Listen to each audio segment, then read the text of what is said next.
Champion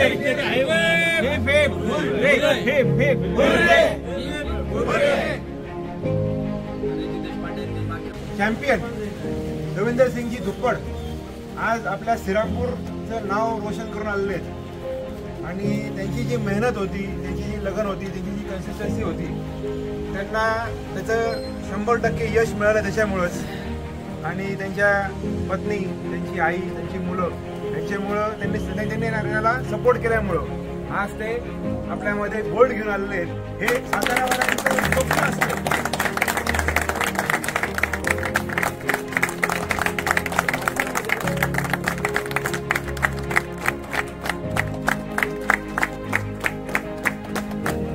आहेत भारतामध्ये, पूर्ण विश्वामध्ये जरी म्हटलं तरी चालेल, कारण बाहेरून सुद्धा लोक इथं रनिंग करण्यासाठी येतात.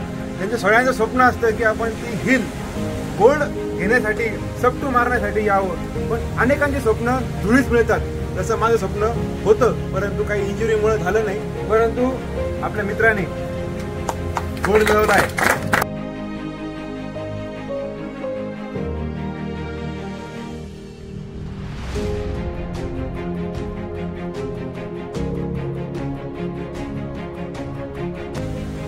ताकदावर आणलं होतं की मी या किलोमीटरवर या किलोमीटर इतक्या वेळात करणार, 10 किलोमीटर इतक्या वेळात करणार.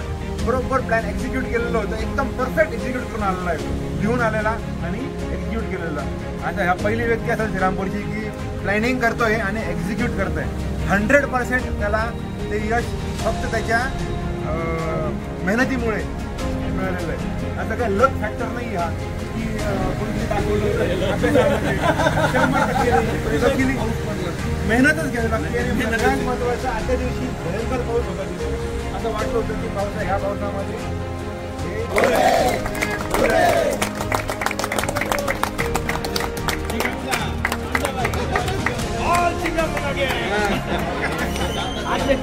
माताकडे गेले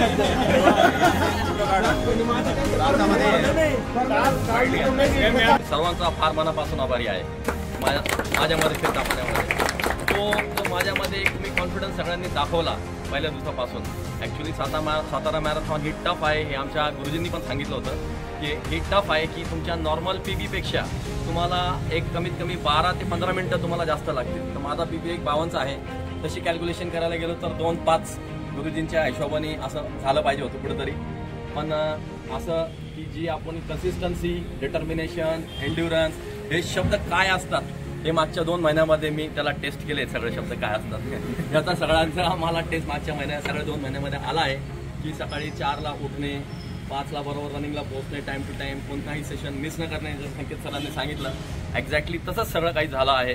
की मागच्या 2 महिन्यामध्ये जुलै आणि ऑगस्ट इतकी कन्सिस्टन्सी आणि इतकी पॉझिटिव्हिटी होती की हा टार्गेट कसंही करायचं आहे कम्प्लीट. मनामध्ये एकच निर्धार होता. ट्रेनिंग कम्प्लीट झाल्यानंतर सुद्धा जेव्हा आमची मिटिंग झाली साताऱ्याला जाण्याची त्या दिवशी की अभी नाही तो कभी नाही. ही ट्रेनिंग इतकी चांगली झाली आहे आणि ट्रेनिंगमध्ये पण परफॉर्मन्स सगळे चांगले झाले आहेत. आम्ही इतके डेस्परेट होतो ट्रेनिंगसाठी की आम्ही गोरक्षनाथ गड, त्याच्यानंतर चंदनापुरी घाट, आम्ही कुठेही जायला तयार होतो सकाळी 3:30ला 2:30ला उठून. आणि त्याचे रिझल्ट्स आज आलेले आहेत या गोल्डच्या स्वरूपामध्ये आज दिसत आहेत. वर्षी एक गोल्ड आहे आणि बाकीचे सिल्वर आहेत. तर ह्या वर्षी जे सिल्वर आहेत ते पुढच्या वर्षी गोल्ड मध्ये कन्वर्ट होतील आणि आपल्याकडे एकही ब्रांच येणार नाही. आपण ह्या वर्षीपासूनच त्याची तयारी आतापासून सुरू करू. पुढच्या वर्षी एकही ब्रांच नको आहे. आपल्या सिटीचे मोठे मोठे बसेस भरून आलेले होते. श्रीरामपूर क्लबची पण अशी एक्सपेक्टेड आहे आता की पुढच्या वर्षी 2 छोट्या गाड्याने आपण मोठी गाडीमध्ये सगळं जाऊया सातारा रेस करण्यासाठी. त्यांनी सगळ्यांनी त्याच्यासाठी तयार व्हावं माझी अपेक्षा आहे. टायमिंगची काही काळजी करू नका. टायमिंग सगळं काय असं हे नाही, जो टायमिंग येईल तो येईल. पण साताराचा आनंद नक्की सगळ्यांनी घ्या. एकदा चांगली ट्रेनिंग करू आपण सगळे पुढच्या वर्षी साताऱ्यासाठी आणि आपण सगळे मोठी गाडीमध्ये सगळे जाऊया आपण साताऱ्याला.